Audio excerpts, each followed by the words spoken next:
오늘 본문 말씀 가운데 우리에게 주시는 하나님의 말씀, 열심을 품고 주를 섬기라 말씀하십니다. 항상 우리가 주를 섬기면서 살아왔죠. 우리가 이 새벽에 하나님의 성전에 나와 있는 것도 주님을 섬기는 것 중에 하나입니다. 그런데 이제 오늘 본문 말씀은 그렇게 열심을 품고 주를 섬기라 하시는 이 말씀 외에도 사랑에 거짓이 없으며 사랑에 속하라라고 말씀을 하십니다. 그러니까 무엇 하나 다 진심을 담지 않고는 이루어질 수 없는 것들입니다. 먼저 9절에는 이렇게 말씀하시죠. 사랑에는 거짓이 없나니 악을 미워하고 선에 속하라 하십니다. 우리가 사랑한다라고 말하면서, 그러니까 우리가 우리의 입으로 사랑을 언급하면서 거짓을 행할 수는 없는 것이고요, 악에 속할 수는 없는 것입니다. 그러니까 사랑과 그런 것들은 전혀 반대되기 때문에 그렇습니다. 그러니까 쉽게 말하면 그것이죠. 밥을 먹으면서 동시에 나는 밥을 먹지 않습니다라고 말할 수는 없는 거예요. 그러니까 밥을 먹으면 우리가 이렇게 입을 오물오물 움직여야 되지 않겠습니까? 그런데 이렇게 우리가 밥을 먹고 있으면서 입을 오물오물 움직이면서 저는 밥을 먹지 않습니다라고 말한다는 것은 말 자체가 성립이 되지 않는다라고 하는 거죠. 사랑에 거짓이 없다라고 하는 표현도 역시 마찬가지인 것입니다. 우리가 사랑을 우리의 입으로 언급을 하면, 우리의 입으로 거론을 하면 악하게 행동할 수는 없다라고 하는 것입니다. 사람은 이것을 너무 잘 압니다. 자녀들도 잘 알죠. 그러니까 부모가 자녀를 사랑하는 것은 당연하지만 부모가 자녀를 사랑한다라고 하면서 실은 거기에 진심이 느껴지지 않으면 자녀들조차도 부모의 사랑을 의심합니다. 진짜 엄마 아빠가 나를 사랑하는 것이 맞나? 라고 생각을 하죠. 그리고 원래는 없어야 되는데 간혹 뉴스를 통해서 듣다 보면 부모님들의 사랑도 때때로는 거짓으로 드러나는 경우, 그것이 가능한지는 잘 모르겠지만 어쨌든 부모님들의 자녀를 사랑하는 것도 실은 꼭 진실하지 못한 모습이 간혹 드러납니다. 그게 옛날에 미디어가 발달하지 않았을 때에는 잘 접하지 못했던 소식이었을 수도 모르겠지만 요즘은 너무 미디어가 발달해서 그런지 그런 소식들을 자주 듣고는 합니다. 그것을 성경은 다 악한 것이라고 이야기합니다. 그러니까 사랑을 우리가 말한다면 우리는 동시에 악을 행할 수 없다라고 하는 거예요. 사랑을 우리가 언급한다라고 하면 거짓이 없어야 되고요, 선에 속할 수 있어야 한다. 오늘 9절이 우리 가운데 말씀하는 것입니다. 그러면서 그러한 예로 10절에 얘기하죠. 형제를 사랑하여 서로 우애하고 존경하기를 서로 먼저 하며 라고 합니다. 사랑은요 먼저 하는 것이라고 10절에 얘기합니다. 꼭 형제 사랑뿐이겠습니까? 그러니까 10절의 말씀만을 보면 그렇잖아요. 형제를 사랑하여 서로 우애하고 존경하기를 서로 먼저 해라. 다른 사랑은 괜찮고 형제를 사랑할 때에만 우리가 먼저 사랑하면 되는구나, 그렇게 적용되는 말씀은 아닌 거죠. 그죠? 우리가 사랑의 속성을 너무나 잘 알고 있습니다.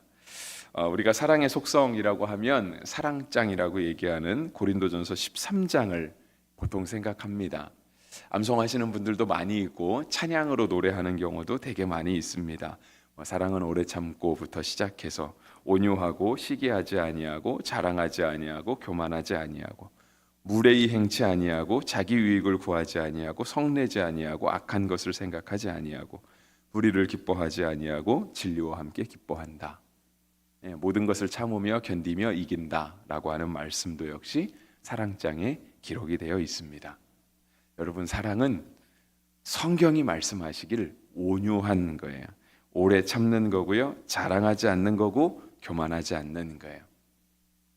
그러니까 다른 말로 해서 우리 가운데 온유함이 없고 시기함이 있고 자꾸 무언가를 자랑하고 싶고 교만하고 싶고 사랑이 없다라고 하는 것입니다. 또 중요하게 나가는 거 있죠. 사랑은 무례하지 않습니다. 예는 상대방을 향해서 갖추는 게 예입니다. 물론 내가 나 자신에게 예를 갖출 수도 있지만 실은 자기 스스로에게 예를 갖추지는 않습니다. 그러니까 사랑하면 남들에게 예의를 갖추어 행동하게 돼 있다. 그것이 마치 유교에서 내려오는 조선시대의 전통이 아니고요, 성경이 말씀하고 있는 거예요. 그러니까 다른 사람을 향해서 내가 오늘 무례하다고 한다면 사랑 없는 거고요, 거짓으로 행하는 겁니다. 선이 아니라 악에 속하는 거죠. 마치 자기 유익을 구하는 것도 마찬가지입니다. 우리가 서로를 사랑한다, 사랑을 논하면서 그것을 마치 내 유익을 구하기 위한 하나의 방편, 내가 남들보다 조금 더 높은 곳에 올라서고 내가 남들보다 더 합당하고 옳다라고 하는 것을 주장하기 위해서 말하고 한다면 역시 그것도 사랑은 없는 겁니다. 우리가 행여 간혹 그런 말을 하기도 해요. 그 사랑하면 좀 이 정도는 들어줄 수 있는 거 아니냐고. 사랑으로 자기 유익을 구하는 겁니다. 그거는 사랑이 아니죠. 사랑은 항상 진실하게 되어 있고요, 사랑은 항상 자신을 내어주게 되어 있습니다. 그래서 예수님도 우리 가운데 자기 자신을 내어주신 거예요. 만약에 예수님께서 이 땅에 오셔서 우리를 사랑한다라고 하면서 야, 내가 너희를 위해서 죽을 거니까 내가 너희들한테 조금 함부로 해도 괜찮지? 내가 너희 죄를 다 용서해 줄 거니까 내가 너희에게 조금 무례하게 행해도 괜찮지? 라고 말씀하셨다라고 한다면 그건 예수님이라고 말할 수 없겠죠, 그죠? 그러니까 예수님은 정말 이 땅에서 자신의 생명을 내어주시면서도요, 제자들 한 명 한 명, 심지어 예수님을 박해하고 미워하는 사람까지 그 한 명 한 명 다 조건 없이 차별 없이 품으시고 그들에게도 구원의 놀라운 은혜를 베풀어 주셨다라고 하는 것, 우리가 잊지 말아야 할 것입니다. 그러면서 이제 11절은 갑자기 또 주님을 섬기라고 이야기를 합니다. 제가 설교를 처음 시작하면서는 이제 주를 섬기라라고 하는 말씀으로 시작을 했는데요, 사랑을 한참 얘기하다가 갑자기 11절에서 얼마 가지 않죠. 오늘 본문 말씀이 6절밖에 되지 않습니다. 2절 사랑에 대한 얘기하고 그 다음에 바로 주님을 섬기라 얘기를 해요. 부지런하여 게으르지 말고 열심을 품고 주를 섬기라. 다른 말로 하면 그거죠. 예수님의 가르침과 똑같은 거예요. 형제를 사랑하고 사랑에 거짓이 없고 진심을 담아 서로 사랑하기를 먼저 하는 것, 그것이 바로 주님을 섬기는 것이다 라고 하는 겁니다. 그런데 그렇게 주님을 섬김에 있어서 11절은 우리에게 뭐라고 하냐면요, 부지런히 하라고 말씀하십니다. 게으르지 말라고 얘기하시고요, 열심을 품으라고 말씀을 하십니다. 역시 이것도 다른 말로 하면 진심을 담으라는 뜻입니다. 여러분, 진심 없이 부지런할 수 있습니까? 여러분, 정말 우리의 마음에 진실되지 않게 게으르지 않을 수 있을까요? 정말 우리의 마음 가운데 중심이 없는데 열심을 품을 수 있겠습니까? 그거는 다 어쩔 수 없으니까 정말 하기 싫어 죽겠는데 어쩔 수 없이 하는 거죠. 근데 주님은 우리 가운데 성경은 우리 가운데 말씀하는 게 뭐냐면 그렇게 주를 섬길 것은 아니다 라고 얘기하세요. 여러분, 하나님이, 제가 자주 하는 표현인데 어쩌면 이것도 불경스러운 표현일지는 모르겠지만 하나님이 거지가 아니시거든요. 하나님이 우리에게요 구걸하지 않으세요.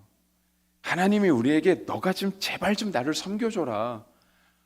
나를 섬겨주는 사람이 없어갖고 내가 힘들어 죽겠다. 주님이 우리에게 그렇게 섬김과 봉사를 구걸하지 않으십니다. 여러분, 사람도요 사랑을 구걸하지 않아요. 나를 좀 사랑해줘. 힘들어도 억지로라도 거짓으로 꾸며서라도 나를 좀 사랑해줘. 우리도 그렇게 사랑 구걸하지 않습니다. 왜냐하면 그런 사랑 받아봐야 기분만 나쁘거든요. 근데 하물며 주님께서 주님을 섬기는 일에 있어서 그냥 외식적으로, 가식적으로 그 마음의 중심은 하나도 없는데 주님을 섬기는 거 기뻐하시겠습니까? 사람도 그거는 기뻐받지 않아요. 하나님도 역시 그런 것들을 기뻐받지 않으신다라고 하는 거예요. 그래서 사랑하는 것도 거짓이 없어야 되고요. 9절에 그러잖아요. 사랑에는 거짓이 없나니. 주님을 섬기는 부분에서도 역시 거짓이 없어야 되는 겁니다. 네, 그러면서 이제 12절은 소망 중에 즐거워하며 환난 중에 참으며 기도에 항상 힘쓰며 성도에 쓸 것을 공급하며 손 대접하기를 힘쓰라 말씀하십니다. 12절은 소망을 얘기하십니다. 소망 중에 즐거워하라. 소망의 또 다른 말은 믿음입니다. 믿음과 소망, 사랑. 고린도전서 13장에 나오죠. 이 세 가지는 항상 있을 것인데 그 중에 제일은 사랑이다라고 되어 있어서 마치 우리가 사랑이 가장 높고 믿음과 소망은 그 밑에 있는 어떤 것처럼 여겨지지만 사실 믿음과 소망과 사랑은 하나입니다. 소망 중에 즐거워하며, 이 단어를 소망을요 믿음이라고 바꿔도 아무런 상관없습니다. 소망 중에 즐거워하며가 아니라 믿음 중에 즐거워하며, 전혀 어색하지 않죠. 사랑이라고 바꿔도 괜찮습니다. 사랑하는 중에 즐거워하며, 너무 당연하지 않습니까? 소망 중에 즐거워하라는 얘기는요, 우리가 믿음으로 살아가며 서로를 먼저 사랑하며 사랑하는 것 가운데 즐거워하라는 얘기입니다. 그리고 그렇게 사랑하며 주를 섬기며 믿음 중에 소망 중에 살아간다 할 때 환난이 있다 할지라도 참으며 기도에 항상 있으며 성도에 쓸 것을 공급하며 손대접하기를 힘쓰라. 사랑이 있을 때 가능한 거예요. 믿음이 있을 때 가능한 거고요. 우리가 소망으로 하나님 나라를 바라볼 때 이것이 가능한 겁니다. 꼭 쉽지만은 않습니다. 왜냐하면 12절에요 환난을 언급하거든요. 여러분, 믿음으로 살면 환난이 없을까요?